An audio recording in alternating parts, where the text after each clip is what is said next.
Ya, boleh.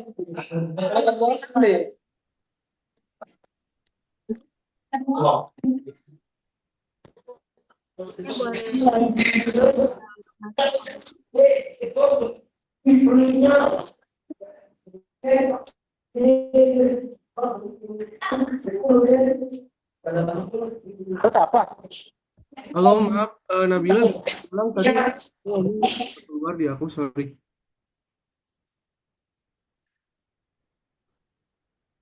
Buat teman-teman, tolong untuk mikrofonnya dimatikan karena kita akan segera memulai webinar kita pada siang hari ini.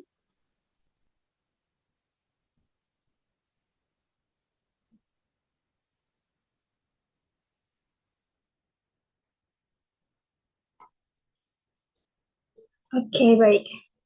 Izin untuk membuka teman-teman semuanya webinar kita. Selamat siang, Bapak, Ibu, rekan-rekan, serta teman-teman semuanya. Selamat datang di webinar Fundamental of UI UX Design for Experienced Student, Bridging the Gap Between Ideas and Interfaces, yang diselenggarakan oleh Institut Teknologi Tangerang Selatan. Nah, sebelumnya perkenalkan saya Nabila Sarodan yang akan bertugas sebagai moderator pada webinar kita kali ini. Sebelumnya, terima kasih atas kehadiran teman-teman di acara yang pastinya tentunya dan bermanfaat, terutama bagi teman-teman yang tertarik untuk memperdalam ilmu tentang desain UI dan UX. Nah, sebelum itu, hari ini kita tentunya sangat beruntung karena kita sudah menghadirkan pembicara yang luar biasa, yaitu Kak Aditya Fikri Firdaus sebagai seorang mahasiswa informatika di Institut Teknologi Tangerang Selatan. Nah, Kak Aditya sendiri akan membagikan wawasan berharga mengenai fundamental atau dasar-dasar desain UI UX dan bagaimana kita dapat menjembatani ide tersebut menjadi ide-ide kreatif dengan antarmuka yang menarik.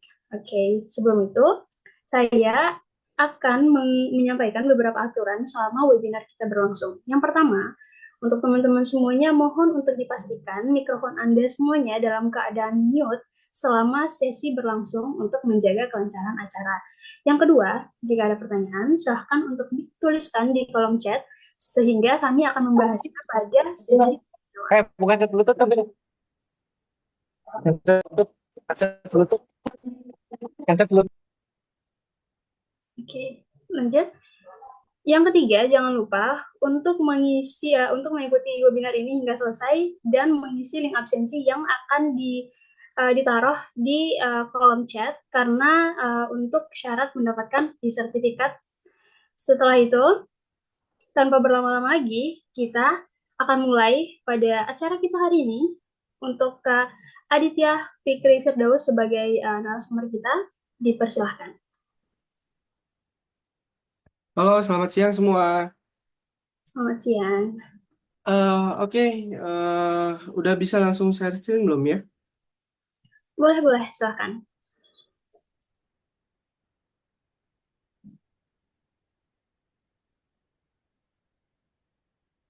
Sudah kelihatan?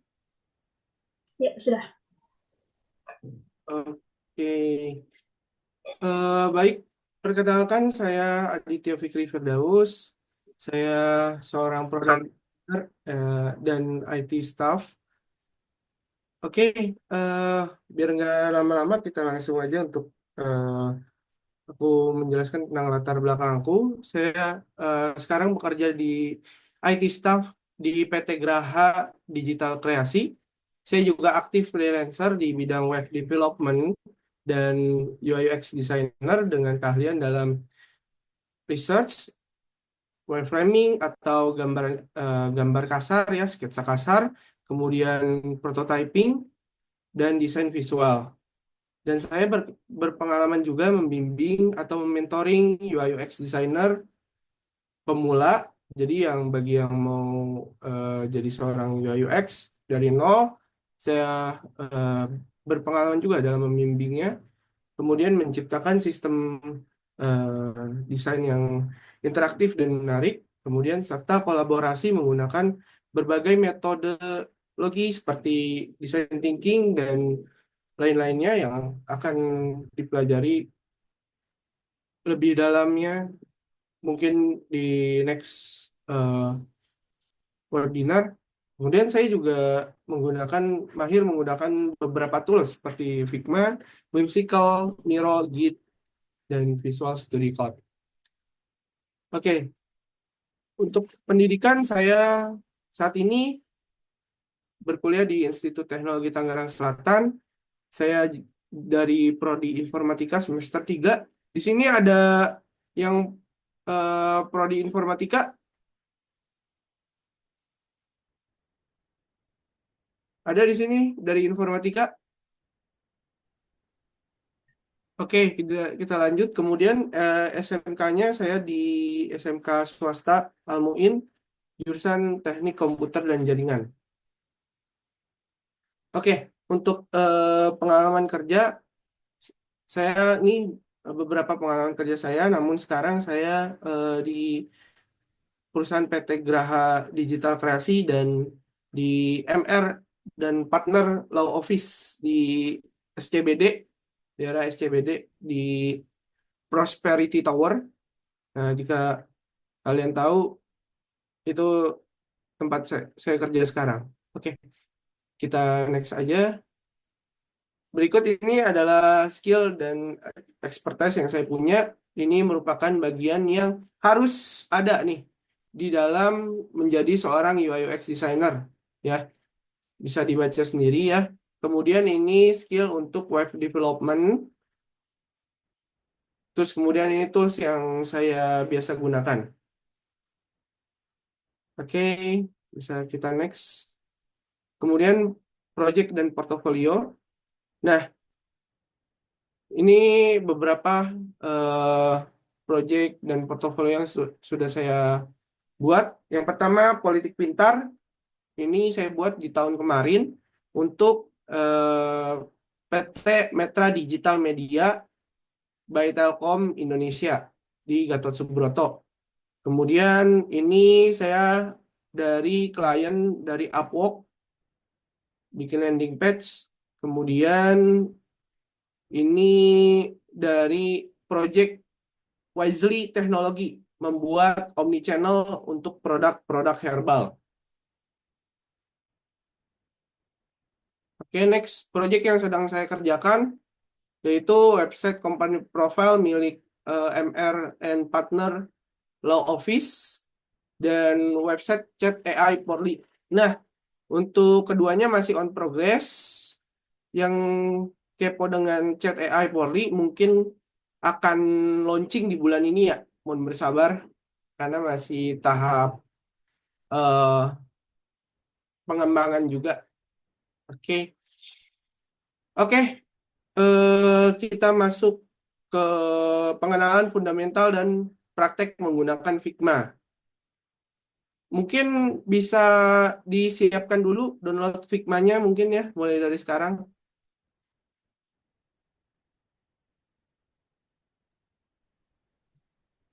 Halo, suaraku kedengaran tidak ya? Kedengeran, kedengeran. Mungkin bisa langsung di-download Figma-nya di figma.com.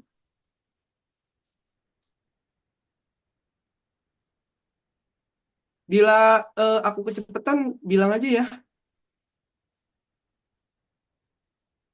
Oke, bagi teman-teman yang nanti kan ada sesi praktek nih dari Bang Adit. Jadi buat teman-teman yang ingin bareng-bareng prakteknya, buat langsung nyiapin aja dulu si Figma-nya. Jadi sambil nanti Bang Adit ngejelasin, sambil ngedownload Figma-nya, jadi bisa sambil praktek gitu. Silakan dilanjut Bang Adit. Oke, terima kasih Nabila. Jika sudah download dan daftar ya di Figma-nya, Figma desktop maupun menggunakan web secara langsung, ini tampilan dasarnya ya awalnya.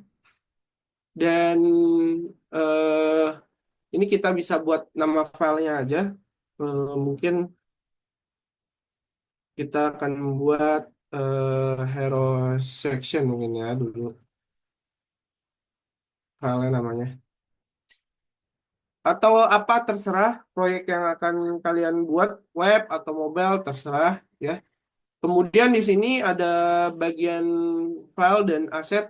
File itu kita bisa membuat berbagai macam patch ya, unlimited untuk patch-nya, untuk fitur draft. Namun jika kalian menggunakan Figma Education itu juga bisa untuk proyeknya itu berbagai patch. Namun untuk Figma yang digunakan secara gratis ya, itu hanya di tim project itu hanya bisa 3 patch. Yang setahu aku ya, lebih dari itu kita akan bayar yang premium atau pro-nya. Kemudian di bagian sini kita ada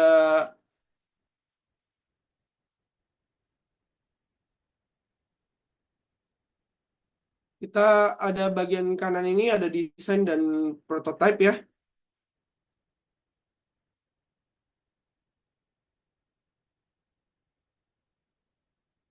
Nah, sebelum masuk ke praktek, ini kan saya pengenalan tampilan aja dulu ya. Kemudian saya akan tunjukkan materi teori fundamental untuk UI UX ini ya. Sebelum kita praktek, sebentar. Sorry.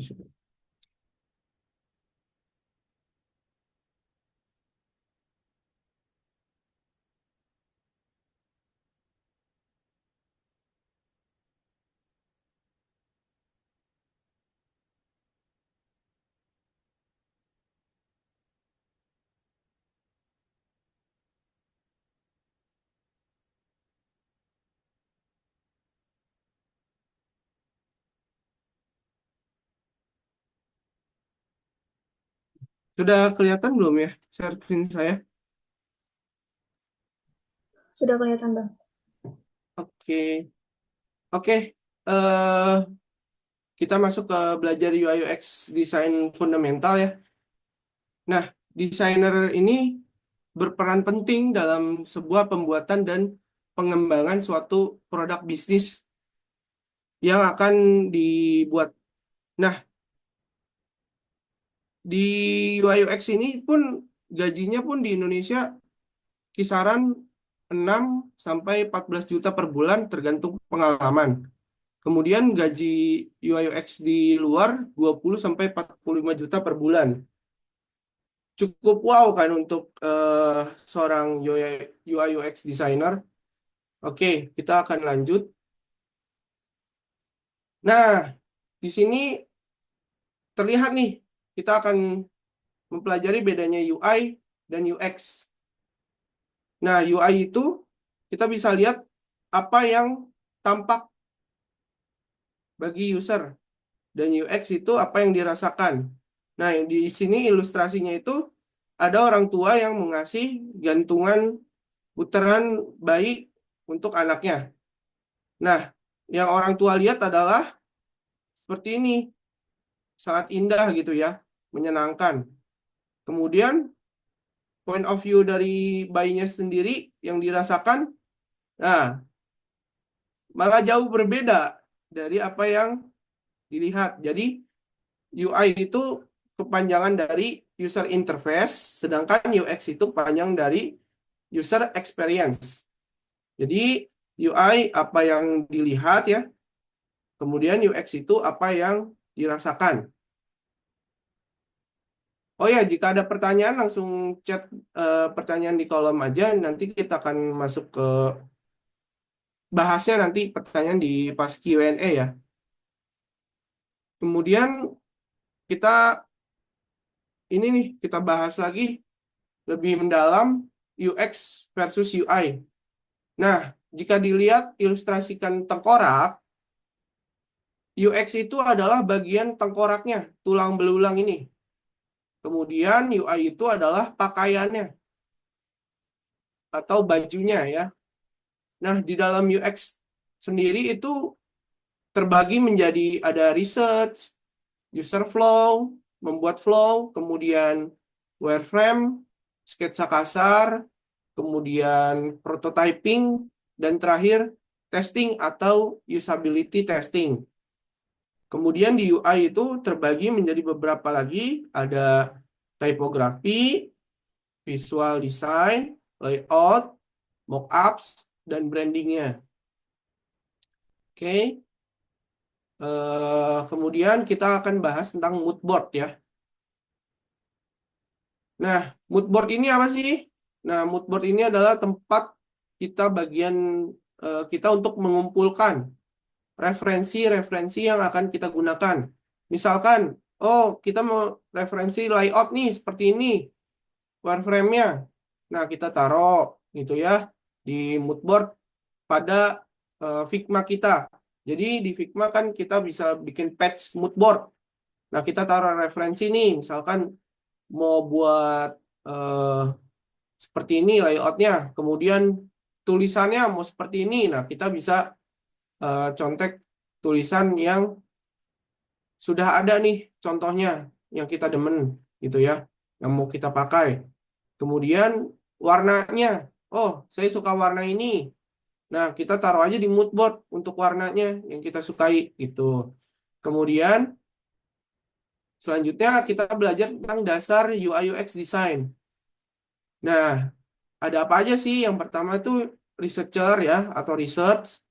Kita mencari bahan, materi atau bahan yang akan digunakan dalam pembuatan produk gitu ya. Seperti mungkin ada hasil-hasil interview gitu ya, terus feedback ataupun eh, yang lainnya. Kalau misalnya produknya itu dari nol, tapi kalau produknya sudah ada mah kita bisa lanjut eh, ngebuat ulang sketsa kasarnya kalau kita mau diperbaiki dari segi desain webnya. Nah, dari user experience-nya bisa kita lompat nih. Jadi sesi riset ini digunakan untuk ketika produk itu nol atau dari awal atau bisa juga dari feedback gitu. Tapi kalau kita mau skip langsung ke UX atau pembuatan wireframe itu juga bisa langsung. Kemudian pembuatan desainnya ya, visual design, kemudian prototyping, dan terakhir tuh ada usability testing. Nah, kemudian kita sudah mengetahui nih dasar-dasar UI UX. Kemudian kita belajar nih dasar dari UI design itu sendiri. Nah, UI design itu terbagi menjadi 4. Ada icon, jarak, dan grid, ya, pengaturan jarak dan grid. Kemudian typography dan font. Nah, typography dan font ini beda ya. Kalau font itu di sini dimaksudkan itu kayak tebal tipisnya sebuah tulisan ya. Misalnya dia reguler, medium, semi bold, ataupun bahkan bold gitu ya. Kemudian kalau typography itu dia lebih ke karakter dari penulisannya, dari font tersebut. Misalkan dia pakai Roboto, Nonito, Montserrat, ataupun yang lainnya ya. Kemudian ada unsur terakhir di UI yaitu warna.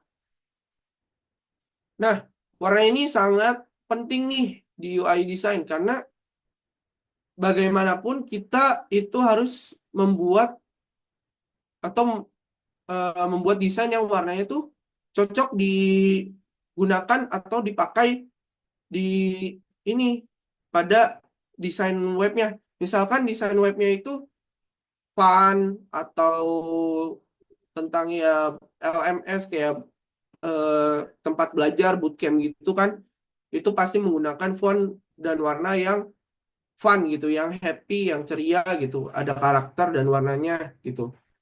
Terus atau buat web untuk corporate kan, corporate tuh biasanya jenisnya tegas dan warnanya tuh rada terang gitu ya.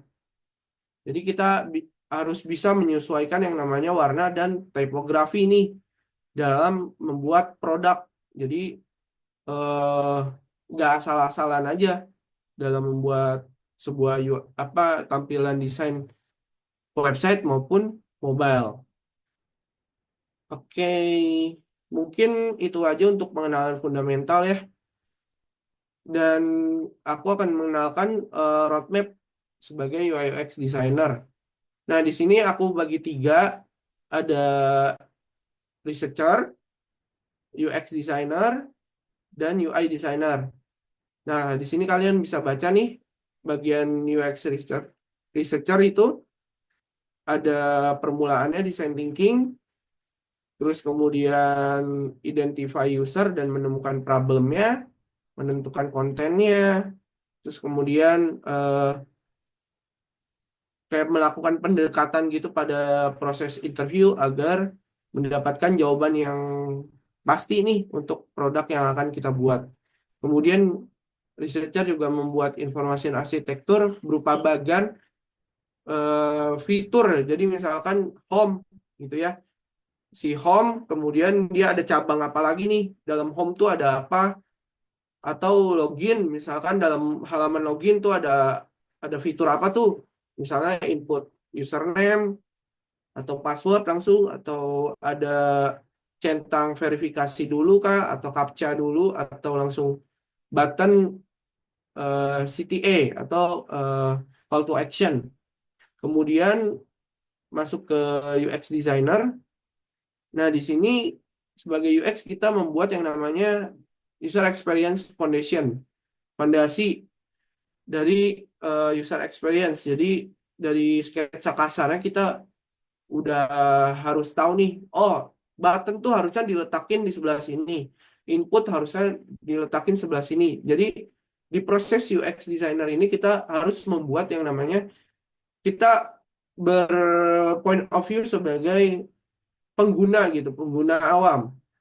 Jadi bagaimana pengguna awam dapat memahami produk kita kalau kita tidak bisa juga merasakan jadi seperti mereka gitu.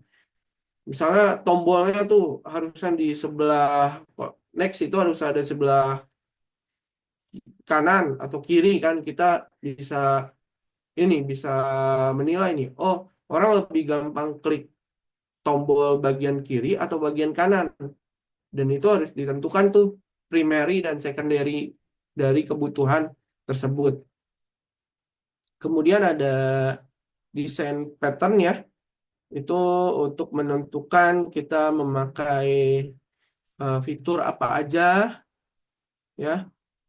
Kemudian kita juga belajar juga nih design thinking, cara berpikir. Jadi kita juga sebagai UX designer tuh nggak semerta seenaknya aja untuk membuat suatu produk tanpa memikirkan juga aspek-aspek dari produk gitu ya. Kemudian ada desain prinsipal, kemudian ada desain interaction. Nah, ini juga seorang UX juga membuat yang namanya prototyping. Nah, jadi prototyping itu adalah sebuah alur yang bisa diketahui. Oh, misalkan dari halaman login ini ke halaman mana, dari halaman home ke halaman mana lagi, dan lain-lainnya. Kemudian ada UX design deliverable. Nah, ini adalah merupakan sesi tahap terakhir ketika seorang UX designer itu ingin hand off atau memberikan hasil pekerjaan akhirnya itu ke seorang UI designer. Nah, apa aja sih yang dikasih ke seorang UI designer dari seorang UX? Itu bisa dari wireframe, user flow, informasi arsitektur, dan lain-lainnya. Kemudian, bagi seorang UI designer nih yang tertarik sebagai UI designer, itu harus mempelajari namanya visual design fondasi, bagaimana pengaturan font, warna ya, shadow, animasi, dan lain-lainnya. Kemudian harus juga nih memahami sketsa kasarnya. Jadi dari sketsa kasar kita bisa membuat yang namanya tuh sketsa digital. Jadi Itu udah ada gambar, warna, dan semacamnya. Icon. Kemudian eh, praktek sketching. Nah, eh, praktis dalam penggambaran atau membuat suatu desain. Kemudian desain layoutnya sebagai UI designer juga harus memahami nih desain layout tuh seperti apa ya, yang bagus, yang baik gitu ya. Kemudian membuat mockup. Nah, tahap ini tuh sudah masuk sebelum prototyping. Jadi memberikan mockup yang jelas ya. Misalnya gambar untuk layar tampilan handphone seperti apa, laptop seperti apa, tablet seperti apa. Kemudian di prototyping itu sama sama kayak UX, dia bertanggung jawab untuk prototyping juga.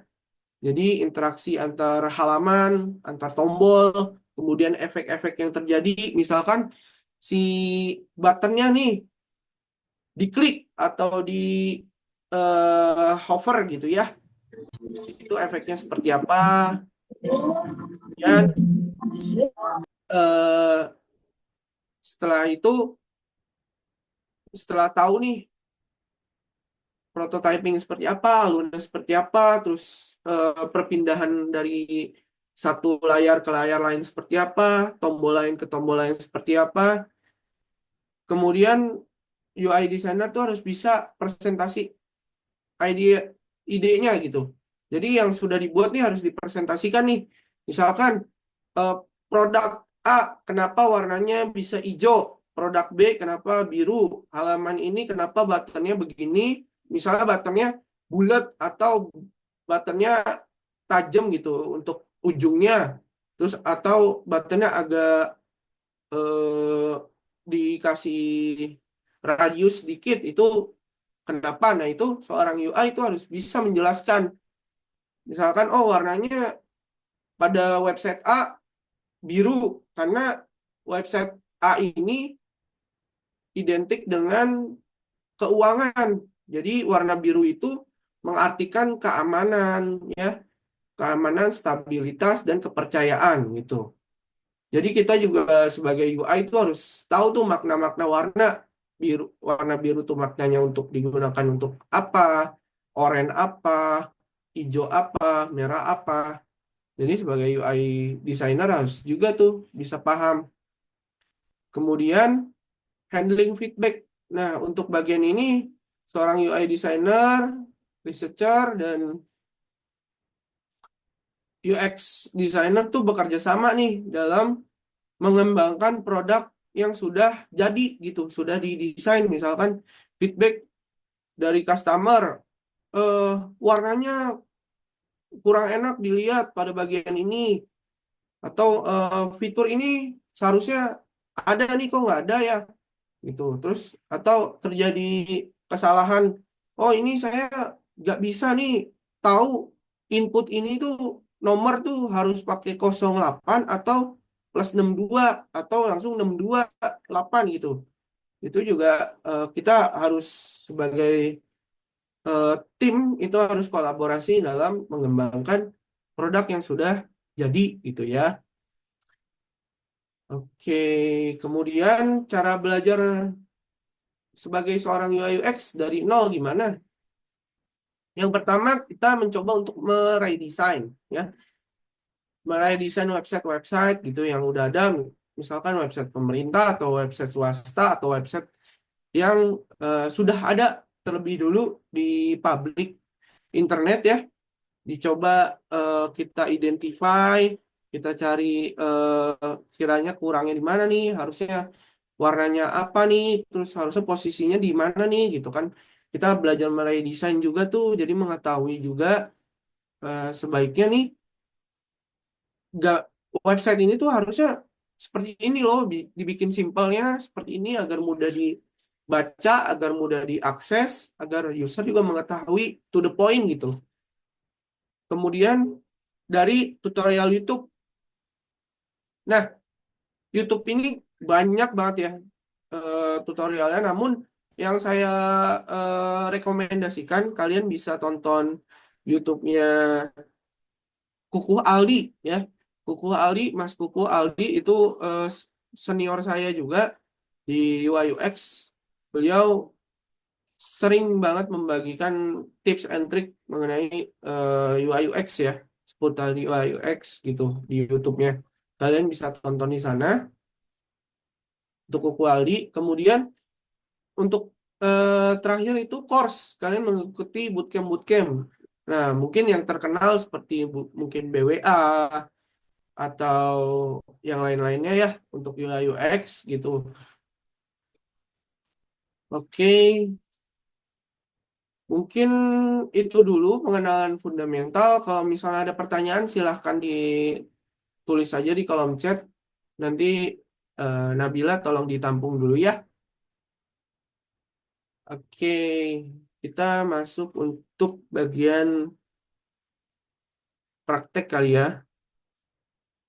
Gimana udah pada download belum nih Figma-nya? Teman-teman udah pada di-download atau mungkin dibuka Figma webnya? Kalau udah, boleh silakan dilanjut ya, Kak Bang Adit. Oke, siap. Terima kasih Nabila.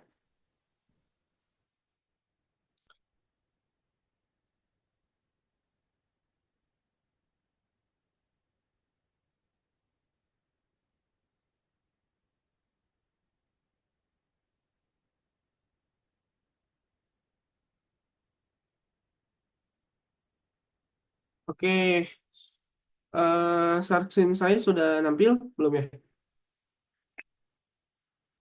Sudah, sudah. Oke, terima kasih. Kemudian kita kan pengenalan nih yang ada di Figma ya. Nah, untuk tampilan seperti ini nih, defaultnya tuh nggak ada. Kita harus cari sendiri untuk tampilan penggaris ya. Jadi kita bisa tahu nih untuk ukuran ketepatan dari layarnya ya, jarak paddingnya, marginnya ya. Kita tinggal klik ini untuk munculkan rules. Nah, di sini nih bagian sini ini untuk mempercepat ya. Kita juga bisa search jadi cepat gitu. Nah, tampilan show rules seperti ini. Kemudian pengenalan fiturnya di sini tuh pertama ada move ya sebagai kayak kursor gitu. Selain itu kita bisa memakai hand tool. Kemudian scale ya. Tapi jarang juga sih yang pakai scale, rata-rata pakai move atau hand tool. Kemudian di sini ada pengenalan frame nih, macam-macam frame. Nah, di sini ada handphone, tablet, desktop, terus juga frame buat presentasi, ada watch itu kayak Apple Watch ya, macam-macam bentuk eh, device, ukuran device Apple Watch. Kemudian ada paper ya, di sini A4, A5, A6. Kemudian eh, untuk membuat thumbnail atau feed di sosial media nih. Di Figma juga bisa nih buat nih. Figma Figma udah kayak super power bisa membuat apa aja nih untuk buat visual design tampilan aplikasi, website, tablet bisa, presentasi bisa, bikin feed Instagram, sosial media pun bisa. Jadi Figma ini udah bagaikan super power ya, aplikasi yang super power. Nah, ini saya mengeluarkan menggunakan frame ya. Nah, selain frame ada juga section. Nah, perbedaannya frame dan section itu apa? Kalau frame itu dia kan cuma satu layar ya.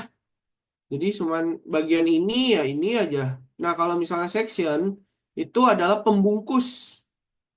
Jadi section itu bisa membungkus tampilan ini. Ini misalkan frame pertama ya sama frame kedua gitu. kita mau ambil mereka ya, misalkan bawa mereka sekaligus pindah gitu ya. Itu bisa juga.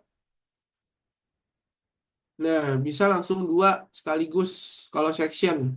Jadi penggunaan section tuh untuk menggrouping bagian eh, layar gitu atau bagian-bagian yang kita mau fokus grupkan gitu. Oh, misalnya nih bagian login. Nah, kan halaman login kan ada beberapa proses tuh panjang ya. Nah, ini juga bisa nih kita atur untuk berapa layar gitu kita bawakan bisa. Oke, mungkin itu kita lanjut pengenalan lainnya. Nah, untuk slides ini saya sendiri jarang sih untuk menggunakan bagian fitur ini ya. Jadi saya juga nggak bisa menunjukkan secara ini ya, secara lama-lama atau secara langsung gitu ya. Penggunaan slides karena jarang juga saya menggunakan ini. Kemudian kita masuk ke bagian fitur selanjutnya. Di sini ada pembuatan rectangle ya. Nah, rectangle ini sama frame kan kayak sama ya, tapi nyatanya kan beda. Kalau rectangle dia tuh suatu bagian dari ini ya, untuk pembuatan lebih enaknya itu biasanya tuh pakai rectangle dibanding frame gitu. Nah, dari rectangle ini kita bisa atur nih panjang dan tinggi sebuah rectangle ya. Terus kemudian letak posisinya ada kiri, tengah, kanan, atas, rata tengah, sama bawah.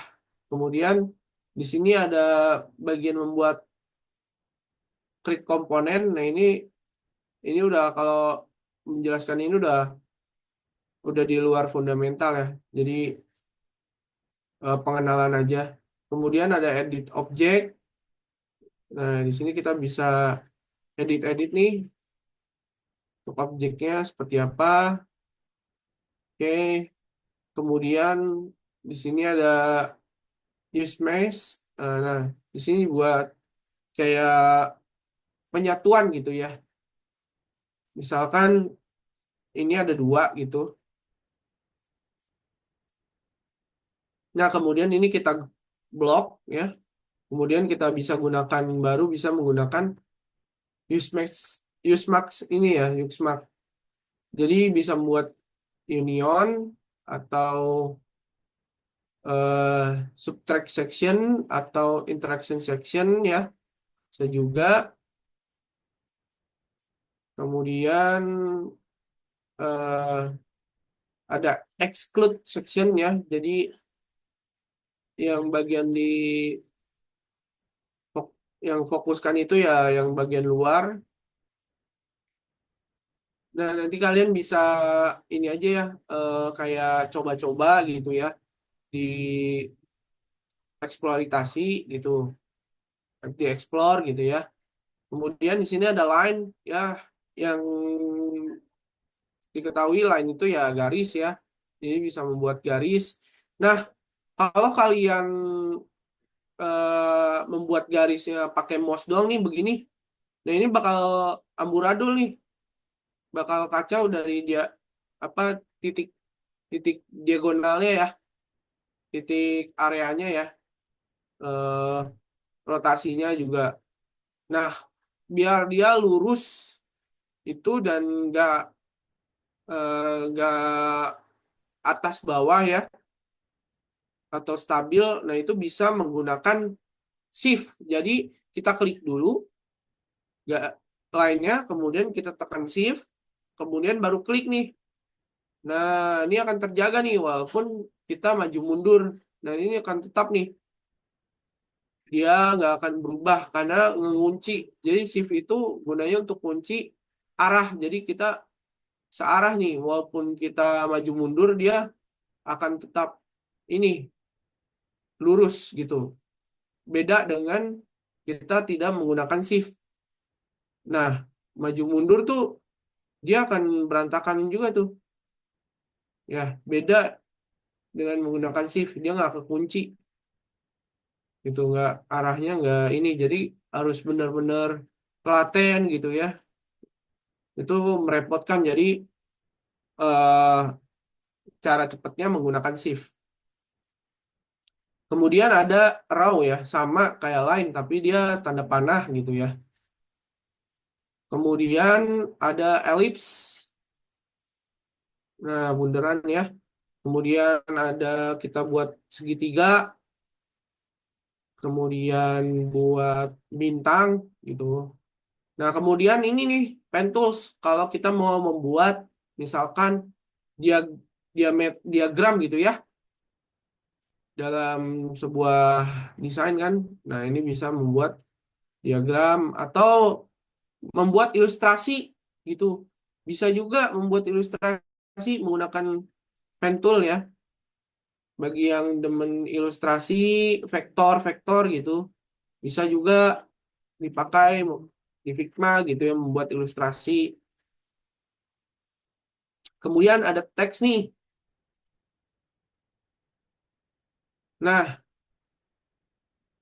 di Figma yang sekarang, teks itu kita bisa langsung lihat contohnya nih. Contoh eh, tipografinya. Misalkan kita mau menggunakan inter kan. Oh, inter kayak gini. Oh, iris kayak gini nih. Jadinya Iceland kayak gini. Dan lain-lainnya ya. Dan itu bisa langsung dicoba tuh dengan cara hover doang nih. Hover mouse ke font yang akan kita gunakan gitu ya. Jadi langsung tahu nih contohnya, oh ini fontnya kayaknya kurang menarik nih di desain ini gitu ya. Kemudian kita bisa juga atur tebal tipisnya ya sebuah font. Kemudian ukuran font kita bisa atur juga sebelah sini. Kemudian atur juga line height. Nah, line height ini digunakan ketika kita punya teks yang lebih dari satu gitu ya. Atau untuk eh, paragraf gitu. Jadi kita bisa atur nih. Kalau kita teksnya paragraf ya.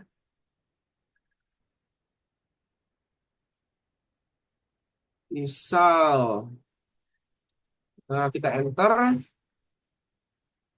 Nah ini kan dua ya. Nah kita bisa atur line height-nya nih. Di sini atau kita sudah nanti buat yang namanya grup paragraf gitu. Kemudian di sini ada letter spacing, jarak antar kata gitu ya. Kalau line height itu antar baris, ini antar kata letter spacing. Kemudian ada pengaturan ya kanan kiri biasa. Kemudian ada pengaturan untuk tulisannya mau di bagian tengah, bat, apa bawah atau atas. Nah, ini akan terlihat ketika kita sudah membuat button baru kelihatan fungsi dari itu ya. Misal button. Nah, kita udah membuat nih button contohnya ya.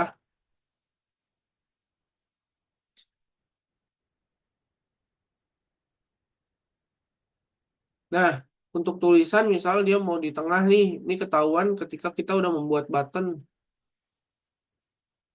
Misal buttonnya agak gede ya, tinggi gitu ya. Nah, kita akan ketahuan nih jarak tulisannya nantinya. Dia dieksplor-eksplor aja bagi kalian yang mau penasaran lebih lanjut ya cara penggunaannya. Kemudian di sini ada bagi-bagian ya seperti biasa tengah, justify ya. Terus kemudian ada underline dan lain-lainnya ya. Kemudian di sini ada pengaturan juga nih. Tulisannya mau gede semua, kecil semua, atau gede di awal, kata awal ya. Atau ya sesuai tipe ketikan kalian. Kemudian di sini perbedaannya yaitu secara height tulisannya. Nah, ini beda nih itu. Nah, ini itu bisa kalian gunain juga kalau di button. Nah, jadi dia lebih lebih ngepres gitu. Jadi kita bisa atur manual untuk tinggi dari sebuah elemen atau sebuah button gitu ya. Kemudian udah pasti ada bullet list ya, list number, list yang bulat. Kemudian di sini tuh untuk traction enable itu ketika kita membuat artikel. Nah, atau tulisan yang panjang ya. Kan kalau misalkan di artikel ya, itu biasanya kan banyak banget tuh tulisannya. Misal kita tulis lorem, lorem ipsum, terus kita perbanyak dengan plugin. Nah, misalnya kita mau wordnya ini 32. Nah, kan panjang nih.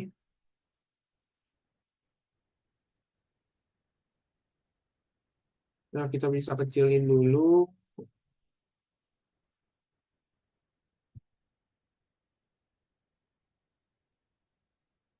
Nah, misal seperti ini nih. Namun kita cuma mau ambil dia terakhirnya itu di sini, misal. Atau di bagian mana lah yang kalian mau gitu ya. Nah, kita bisa gunakan ini. Nah, tuh dia ada titik-titik tuh di belakang tuh. Kayak artikel-artikel yang di web-web gitu ya. Tuh.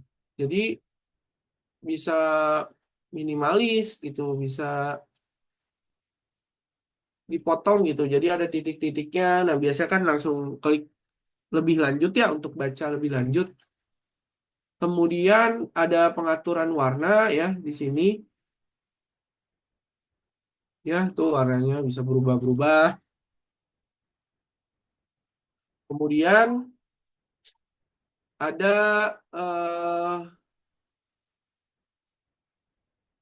ini ya, ini kayak buat garis gitu. Terus ini buat kalau kita mau bikin panjang tulisannya gitu, nggak mau dibatasin ya, nggak mau di rata kanan atau rata kiri, bisa pakai ini. Terus kemudian kalau mau diratakan, tinggal rubah pakai ini. Jadi nanti dia akan rata nih. Nanti pengaturan itu berasanya tuh ketika kita membuat desainnya. Atau kita mau bikin grup, bisa di jadi dikunci atas bawah ya juga kalau ini kan cuma kanan kirinya ya. Oke, kemudian ini kayak untuk appearance itu dia opacity. Nah, pengaturan opacity-nya tuh. Jadi semakin kiri dia semakin minus warnanya. Kemudian di sini nih ada pengaturan radius. Oke. Kemudian ini adalah pengaturan ininya bordernya ya. Stroke atau border ya.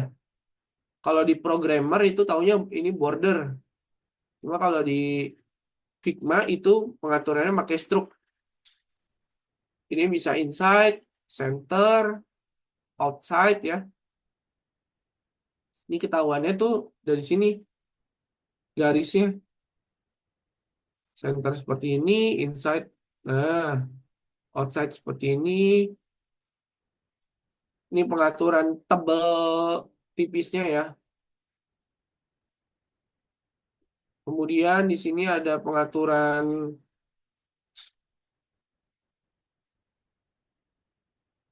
untuk ujungnya ya. Kalau kita belum kasih radius, itu bisa ketahuan ujungnya. Eh, ya, ujungnya ujungnya tuh bisa dibuat radius, bisa dibuat seperti ini atau seperti tajam gitu. Terus juga ada pengaturan diagonal nih ya, derajatnya ya. Kalau mau kalian atur, kemudian ada solid, ada dash. Dash itu garis putus-putus. Nah, bisa diatur juga putus-putusnya mau seperti banyak apa ya. Misalkan mau 5, 6 gitu ya. Putus-putusnya.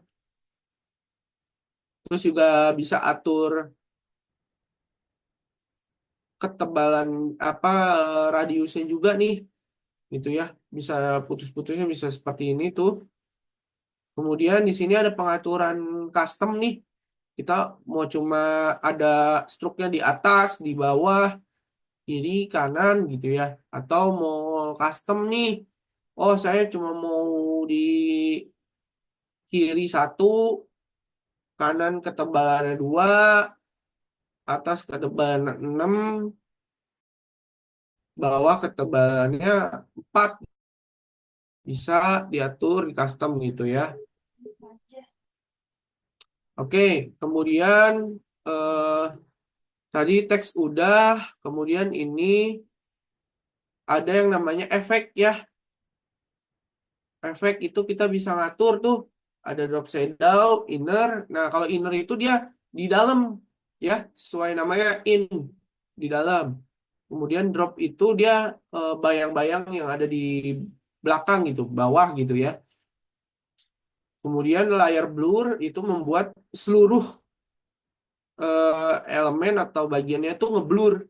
Kemudian ada background blur. Nah, layer blur sama background blur itu beda. Nah, itu bisa kalian explore aja tuh ketika kalian coba-coba ya. Kemudian di sini ada pengaturan position. Jadi semakin kanan dia posisinya tuh. Kalau X kan dia kiri kanan ya. Kalau dia minus dia kiri, plus dia ke kanan. Kalau Y kan atas bawah ya. Pengaturannya tuh. Nah, kemudian ini pengaturan blurnya nih. Jadi semakin gede blurnya itu, semakin ini juga bayangannya ya. Tuh. Kemudian di sini split itu mengatur keseluruhan. Misal keseluruhannya gitu ya, X dan Y. Jadi split itu adalah pengaturan dari keseluruhan dari gabungan X dan Y gitu. Terus kemudian ini pengaturan opacity color. Tuh, kita juga bisa ganti-ganti color bayangannya. Itu. Kemudian ini adalah hide dan unhide gitu ya. Dimatiin atau dimunculin efeknya atau warnanya pun atau opacity-nya gitu ya. Kemudian di sini ada rotasi nih. Tuh, kita bisa rotasi semau kita lebih gampang ya sekarang di Figma. Terus juga ada flip horizontal gitu ya. Untuk penukaran kanan kiri, terus kemudian atas bawah gitu ya. Tukar-tukar bisa. Kemudian ada ekspor terakhir, ekspor ya. Di sini pun bisa diatur nih untuk size-nya ya. Kita mau size kali 1,5. Jadi semakin gede size-nya nih, semakin gede juga MB-nya. Semakin kecil nih 0,5 nih, semakin kecil juga eh, byte-nya ya, kilobyte atau megabyte yang digunakan gitu ya. Kemudian selain PNG itu ada JPG, terus kemudian ada SVG, PDF. Nah, SVG ini biasa digunakan untuk icon karena ketika kita membuat icon menggunakan PNG atau JPG, itu warna kita nggak bisa rubah tuh. nggak bisa kita rubah sesuai kemauan gitu ya. Tapi kalau kita menggunakan SVG di dalam pembuatan development produknya, di coding, nanti tuh di SVG bisa tuh diatur colornya dirubah misal gitu, atau eh, dan lain-lainnya gitu. Itu biasanya programmer tuh yang tahu tuh. Oke, kemudian eh, kita langsung pengenalan aja ya cara buat hero section nih. Misalkan kita kita langsung klik F gitu ya untuk frame, kemudian desktop kita pilih misalkan MacBook ya. Terus kemudian kita mau buat eh nah, biasanya kan seorang desainer ini stuck nih. Kita mau buat eh desain tuh dari blank putih tuh apa sih inspirasinya ya? Aduh, aku bingung mau desain gimana ya inspirasinya. Nah, bisa lihat di Dribble untuk inspirasi ya, dribble.com. Kalian bisa lihat tuh inspirasi desain ataupun eh ini apa kita search ya, Dribble. Kalian bisa juga search bareng nih, dribble.com, B-nya 3 ya, dribble.com.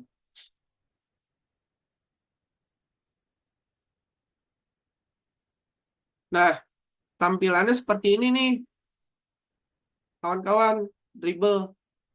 Nah, kita bisa cari juga nih, misalkan kita mau home gitu ya. Sebentar, sebentar nih, ada gangguan jaringan sebentar. Nah, kita misal mau cari web design nih, tampilan home gitu ya. Nah, kita bisa lihat di sini nih. Nah, keren-keren nih tampilannya nih. Misal kita mau eh, coba buat tampilan yang seperti ya sebentar ya.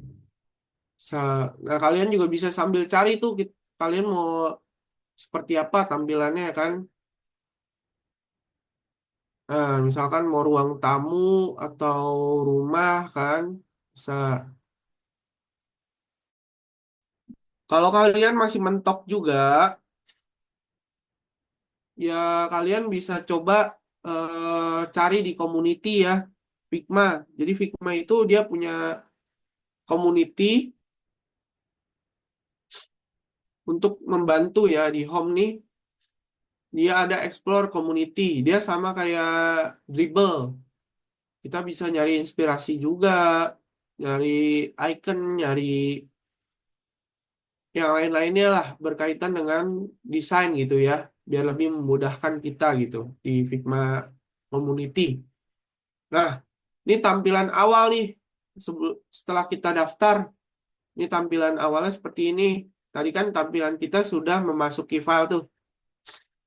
Nah, di sini tuh ada draft ya, ada project. Di sini saya menggunakan Figma edukasi ya, jadi menggunakan email yang disediakan oleh kampus atau yang dipakai oleh kampus ya untuk daftar gitu.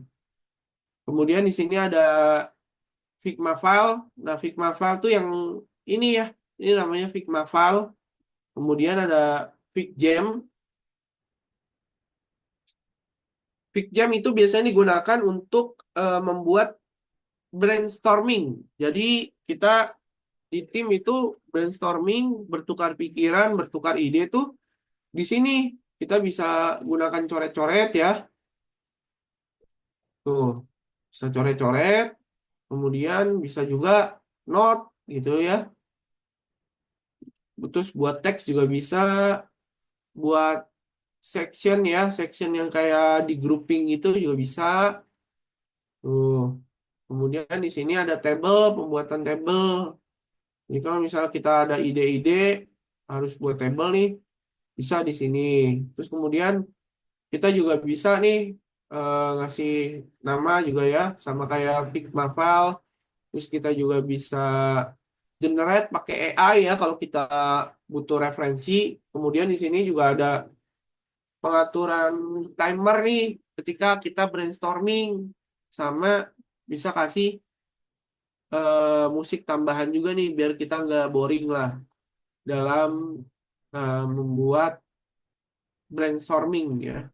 Terus kemudian kita bisa share juga nih hasil brainstorming kita, bisa by email langsung atau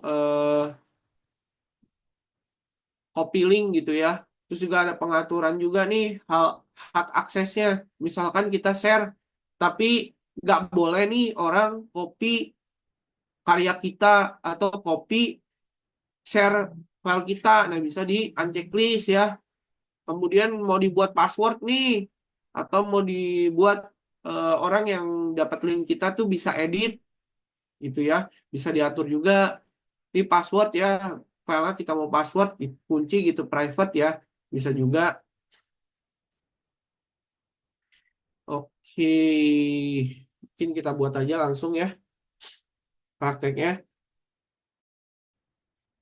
Bikin eh, hero section namanya ya.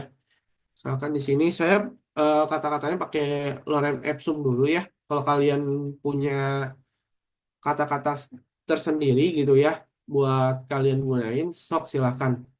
Kalian bisa gunain copywriting yang kalian suka.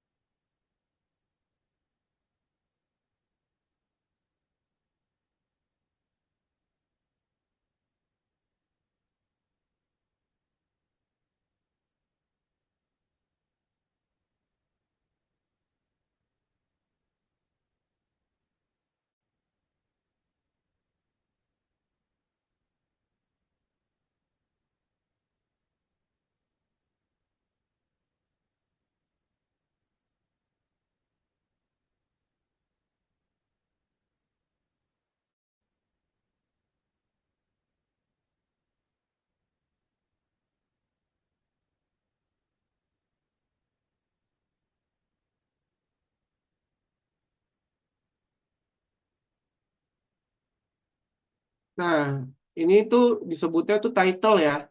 Kemudian kita akan membuat yang namanya tuh subtitle.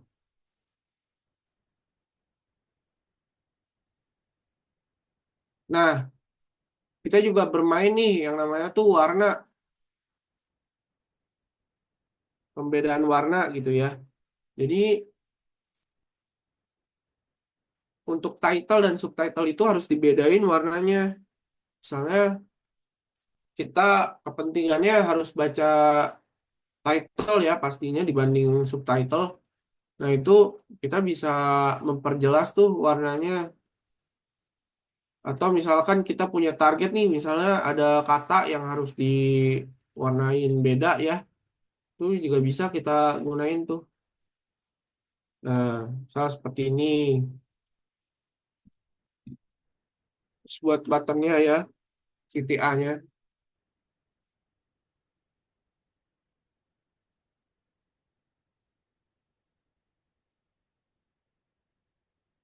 Ini kita buat cepet aja, karena waktu juga.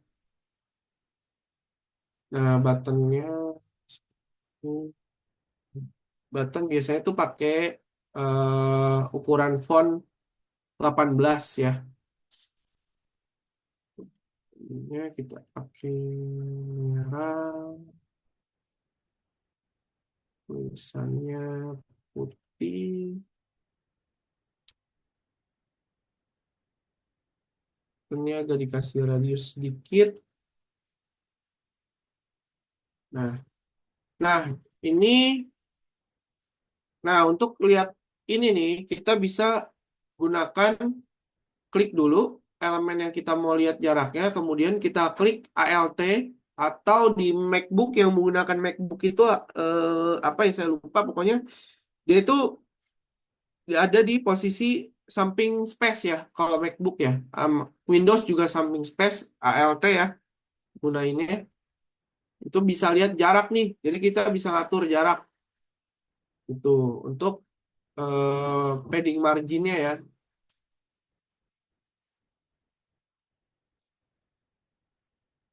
Oke, kemudian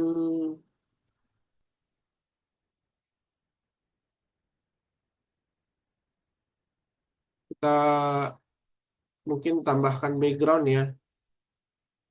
Ini pakai plugin. Nah, untuk cari plugin kita bisa ini ya klik ya. Ini plugin atau kita klik dulu dari awal. Ada juga plugin. Nah, kita bisa kalau misalnya di kalian belum ada nih. Nah, kalian bisa lihatnya itu dari sini nge-search-nya. Nyari plugin nih, misalkan apa Unsplash ya. Pluginnya Unsplash. Nah, bisa nih.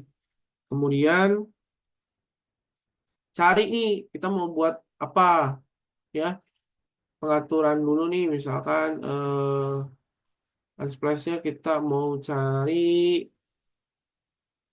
misalnya rumah gitu ya home gitu. Nah ukurannya mau apa rotasinya misalnya landscape ya kebutuhannya kita misal pakai gambar yang ini misalkan ya. Nah, biar gambar ini masuk, bagaimana gitu. Nah, kita mau jadiin background ya tinggal klik aja si frame-nya, kemudian klik lagi unsplash, kemudian cari lagi home, orientasi landscape, atau ya semacamnya ya kalian sesuaikan dengan desain kalian ya. Nah, misal seperti ini gitu ya. Oh, tulisannya nggak kelihatan nih. Nah, kita bisa ganti aja warnanya. Atau kita bisa eh, praktek menggunakan ini apa gradien gitu biar cocok gitu. Nah, misalkan di gradien pun kalian belum menemukan keselas apa kelaras apa ke ininya ya dengan teks ya, kecocokan ya dengan teks ya kalian bisa ganti aja gambarnya sampai menemukan yang pas gitu gambarnya. Atau kalian ya bisa gunakan cara lain ya, inspirasi lain gitu.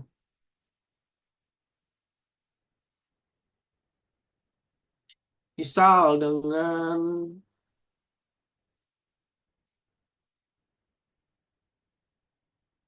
misal kita ambil gambar dulu di Unsplash ya kayak tadi ya.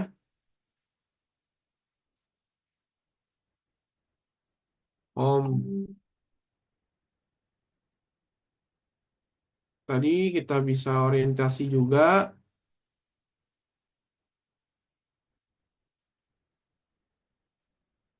Nah, kita bisa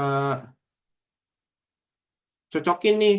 Nah, untuk ukurannya tetap stabil, itu bisa ditekan menggunakan shift dulu ya, agar ukurannya tidak berantakan. Kalau nggak pakai shift, dia begitu tuh. Terus ada gambar yang nggak ini, ada yang masuk ke dalam, ada yang kurang cocok. Nah, biar stabil kita menggunakan shift. Ini bisa dibuat radius. Nah, ini begini aja sudah bisa nih untuk jadikan hero section ya. Nah, tinggal sekreatif kalian mau bikin apa lagi misalkan ada rectangle-nya di belakang ya. Misal kayak ada rectangle gitu. Nah, untuk rectangle-nya kan ini kan nutupin ya. nutupin si gambar. Nah, kita bisa atur juga nih rectangle-nya dari ke belakang, send to back aja. Nah, ini warnanya fill, kita mau ganti ke stroke, tinggal aja shift X. Nah, dia akan ketuker sama stroke ya.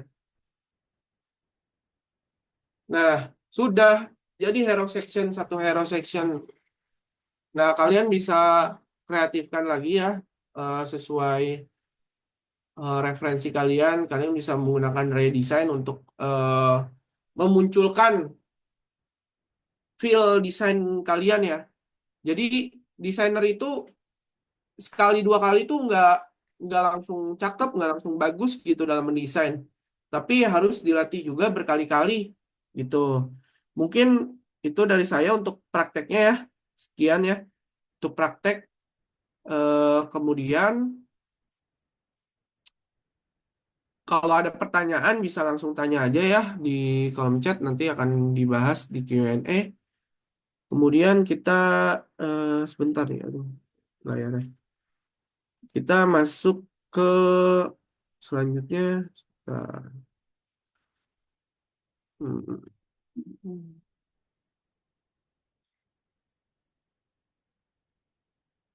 Oke, sudah kelihatan ya. Nah, setelah praktek ya, kita akan bahas juga personal branding. Nah, personal branding ini ada 3 platform nih. Ada Dribble, Behance ya, Dribble, Behance, dan LinkedIn untuk personal branding. Gunanya apa sih personal branding? Nah, personal branding tuh gunanya agar kita diketahui oleh orang lain. Jadi kita jangan malu-malu ya. Ketika kita mau berkarya, itu jangan malu untuk share gitu. Jadi orang tahu, oh, si Nabila bisa ini gitu, bisa desain UI UX Nabila. Wah, desainnya bagus gitu. Nah, siapa tahu orang itu bisa kolaborasi atau merekrut kita ya untuk di proyeknya atau pekerjaannya gitu. Kemudian platform cari jobs nih, ada Fiverr, Upwork, Remote OK. Jadi rekomendasi saya nih. Nah, Fiverr itu kita kayak dagang aja. Jadi kita buat lapak di situ, nanti orang yang cari kita untuk rekrut gitu. Sedangkan Upwork kita yang mencari klien. Jadi klien tuh nyebar job gitu ya di Upwork. Nah, kita yang apply pakai proposal dan cover letter. Kemudian Remote OK ini itu kayak Job Street, tapi dia versi WFH atau WFA lah, work from anywhere gitu, sesuai tagline-nya dari Remote OK gitu. Find a remote job, work from anywhere. Kemudian setelah platform cari cuan, kemudian komunitasnya nih, ada apa aja? Nah, ini ada komunitas dari Halo Designer dan Sawargi ya. Halo Designer ini itu tentang UI UX juga dia, pengumpulan komunitas ya. Kemudian Sawargi ini adalah agensi, dia yang membuat untuk membahas tentang remote work ya. Ini jadi orang-orang yang mau kerja remote ya bisa follow Sawargi ya. Dan UI UX juga ada di Sawargi gitu. Jadi bisa bergabung di komunitas mereka gitu ya. Kemudian ya kita berakhir dan thank you semua. Oke, ada saatnya udah ditanya jawab nih. Oke, makasih kepada Bang Adi atas Ya, pemaparan materinya yang berguna banget. Semoga materi yang telah disampaikan dapat membuka wawasan teman-teman semuanya tentang pentingnya desain UI UX dalam menciptakan uh, antarmuka yang menarik dan fungsional. Nah, sekarang kita akan masuk pada sesi tanya jawab. Bagi teman-teman yang punya pertanyaan, bisa langsung tulis di kolom chat atau bisa langsung menggunakan fitur raise hand dan akan saya bacakan satu persatu dan akan dijawab oleh Bang Adi sendiri sebagai narasumber kita. Oke, ini udah ada pertanyaan masuk nih dari Demi Insight. Apakah ada cara sistematis untuk memprioritaskan elemen visual dalam desain? Boleh dijawab? Silahkan dijawab. Oke, terima kasih Nabila untuk pertanyaan cara sistematis untuk memprioritaskan elemen visual dalam desain. Nah, maksudnya nih elemen apa nih visual apa yang mau diprioritaskan nih untuk eh, Bang Denny ya. Itu kita banyak sih elemen visual gitu ya. Nah, kita mau sistematis tuh secara desain tuh menurut saya ya untuk itu general sih ya Bang, karena saya pun nggak terlalu memprioritaskan suatu elemen, tapi saya lebih ke UX-nya nih, misalkan icon gitu ya, elemen icon gitu, mau diprioritaskan ya tinggal dirubah warnanya lebih terang daripada icon lainnya. Misalkan icon lainnya tuh warnanya abu-abu, nah abu-abu pudar lah, nggak terlalu terang. Terus yang salah satunya merah gitu ya, merah terang. Itu kan berarti menunjukkan kalau itu adalah elemen yang prioritas gitu. Tulisan juga kayak gitu, juga bisa kayak diberi warna beda aja. Kalau di aplikasi kan di handphone itu suka ada tuh, misalkan dia elemennya yang satu tuh ada berwarna dan tebal ya tulisannya, yang satu ikonnya tuh warnanya pudar, teksnya juga pudar gitu ya. Terus juga teksnya tipis-tipis gitu ya. Itu juga bisa tuh cara menentukan eh, prioritas ya. Jadi kita harus tahu dulu nih sebenarnya apa yang kita mau prioritaskan. Nah, itu kita harus bedakan tuh hierarki namanya. Jadi membedakan warna dan bentuk gitu. Tebal, terus tulisan juga icon maupun gambar gitu ya. Eh, Oke, eh, Ya. mungkin itu yang bisa saya sampaikan ya, Bang Denny. Makasih. Widih, ada Prof. Ona nih. Terima kasih, Oh, Madi tadi udah menjawab ya. Ada Prof. Ona juga.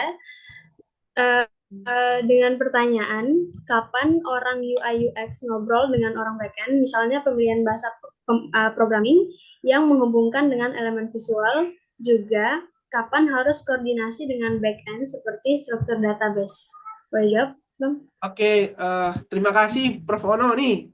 Terima kasih sudah hadir ya. Eh, kira untuk pertanyaannya, kapan orang UX ngobrol dengan orang back-end? Pemilihan bahasa programming yang menghubungkan elemen visual. Juga kapan harus koordinasi. Nah, menurut saya itu di awal, Prof. Karena eh, ini kan yang menentukan isi itu adalah kolaborasi ya. Misalkan kolaborasi UX nih, mau tahu nih dalam membuat dashboard ini tuh ada elemen apa aja. Nah, itu dia harus di pas tahap riset. Jadi tahap riset tuh udah harus ngobrol tuh dengan back end. Misalkan dashboard A, fiturnya kan tabelnya apa aja tuh isinya. Nah, itu harus diobrolin tuh sebelum nanti dijadikan visual gitu. Misalnya di tabel dashboard ya, misalkan tabel karyawan. Nah, tabel karyawan ini isinya ada apa aja nih dalam membuat aplikasi HRD. Misalkan, oh mau nampilkan range gaji, mau nampilkan nama, email, terus waktu pengeluaran gajinya atau ininya apa dia masuknya gitu ya, jangka masuknya gitu mau ditampilkan. Nah, itu juga harus diobrolin tuh di tahap riset. Jadi waktu yang baik tuh ngobrol dengan back end ya untuk membuat aplikasi yaitu di tahap riset.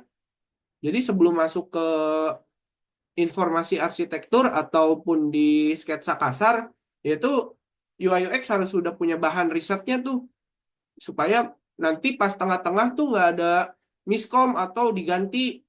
Itu kan membuang-buang waktu. Itu mungkin dari saya sih seperti itu ya, Prof. Makasih, Prof. Pertanyaannya. Oke, Oke. Terima kasih kepada Prof. Ono dan Kak Denny Insight atas pertanyaannya, juga terima kasih kepada Bung Adit. Mungkin teman-teman yang lain ada pertanyaan lagi? Oh, udah ada lagi nih dari Kak Nugraha. Bagaimana cara merancang desain penambahan fitur baru pada website yang sudah ada? Oke, Bang Adit, silakan. Oke, terima kasih Bang Nugraha ya.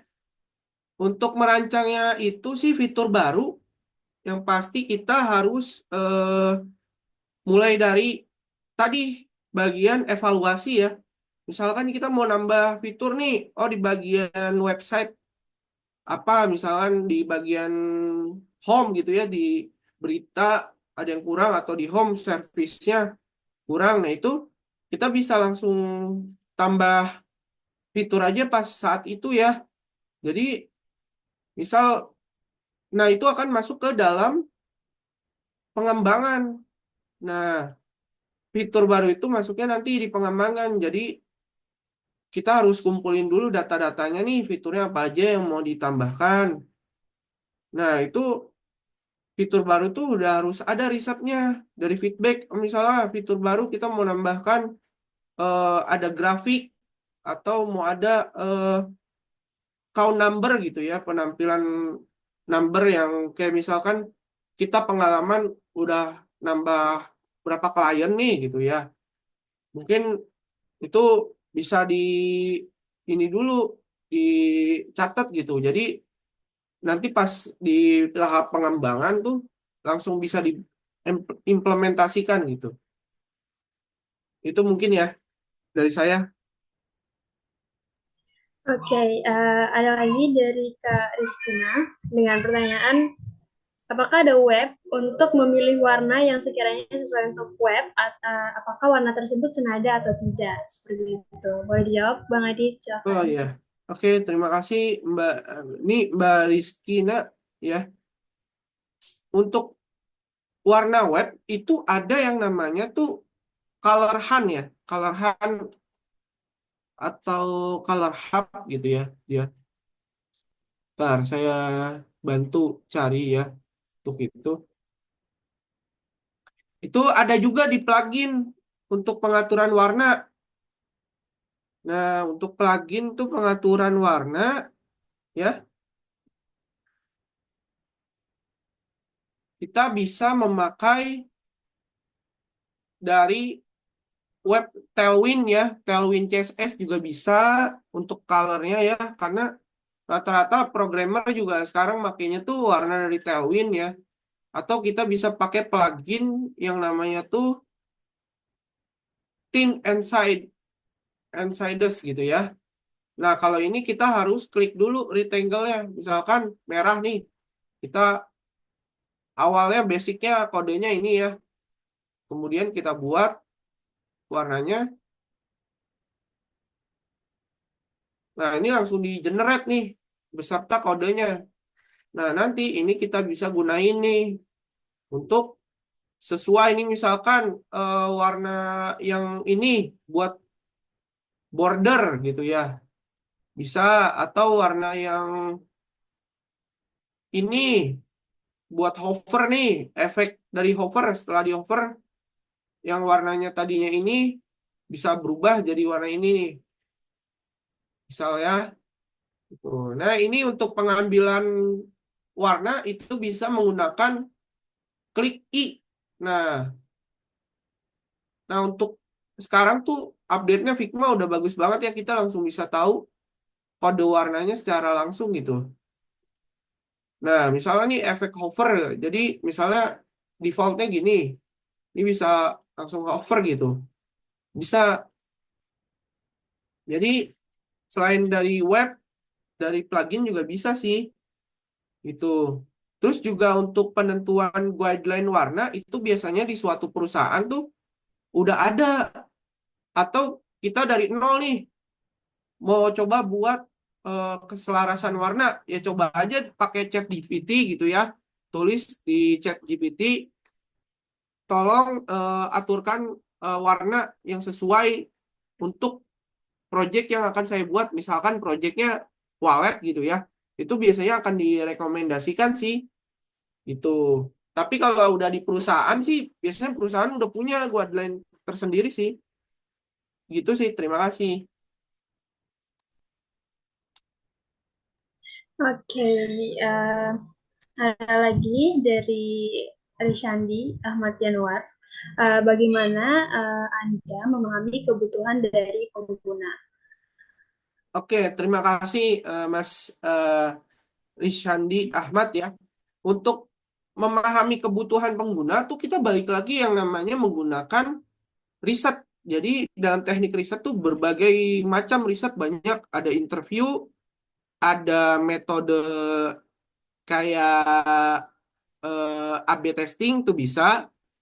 Terus kemudian kita bisa menggunakan question kayak form gitu ya, Google Form. Jadi menggunakan Google Form bisa, interview user langsung bisa, terus kita show desain gitu ya. Bisa, jadi misalkan kita punya desain satu, desain dua nih, kita kan nggak tahu nih kebutuhan user seperti apa. Nah, kita bisa show menggunakan yang namanya A/B testing. Kalian pernah ngerasain nggak sih kalau Instagram tuh pernah ganti fitur tuh beberapa kali? Nah, itu mereka menggunakan yang namanya tuh A/B testing. Jadi mereka menggunakan nih yang namanya tuh feedback dari pengguna. Misalkan, kok tiba-tiba salin linknya berubah, kok tiba-tiba sharing tempatnya berubah. Itu kan kadang Instagram tuh sering merubah fitur agar mereka tahu feedback dari customer tuh dari pengguna tuh seperti apa. Baru nanti mereka akan menetapkan fitur yang fix gitu. Mungkin itu kalau dari saya ya. Oke, baik. Terima kasih kepada Kak Nugraha, Mbak Rizkina, dan Kak Hasan Jamalullah juga yang tadi sudah menjawab sedikit dari pertanyaan Mbak Rizkina, dan juga Mas Risandi Ahmad Yanwar. Nah, untuk itu, apakah ada lagi yang ingin bertanya?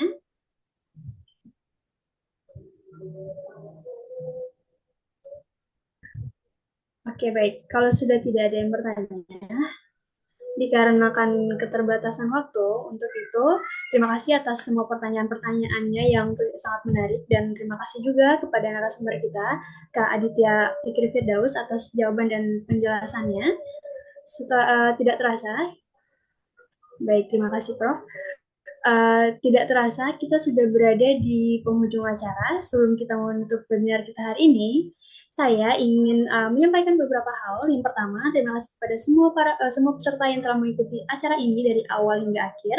Yang kedua, jangan lupa untuk tentunya mengisi form absensi yang telah dibagikan di kolom chat. Dan form ini juga penting untuk memastikan teman-teman semuanya untuk mendapatkan e-sertifikat sebagai bukti keikutsertaan. Yang ketiga, teruslah memperdalam ilmu desain UI UX dan memanfaatkan untuk wawasan yang telah dapatkan hari ini untuk mengembangkan ide-ide kreatif dari teman-teman semuanya. Akhir kata, saya Nabila Sarwadan mewakili panitia dan Institut Teknologi Tangerang Selatan mengucapkan terima kasih kepada narasumber kita, Bang Aditya Fikri Firdaus, atas ilmu yang telah dibagikan, serta kepada semua para peserta atas partisipasinya. Sampai jumpa di webinar selanjutnya dan tetap semangat belajar. Selamat siang dan sukses selalu untuk teman-teman semuanya.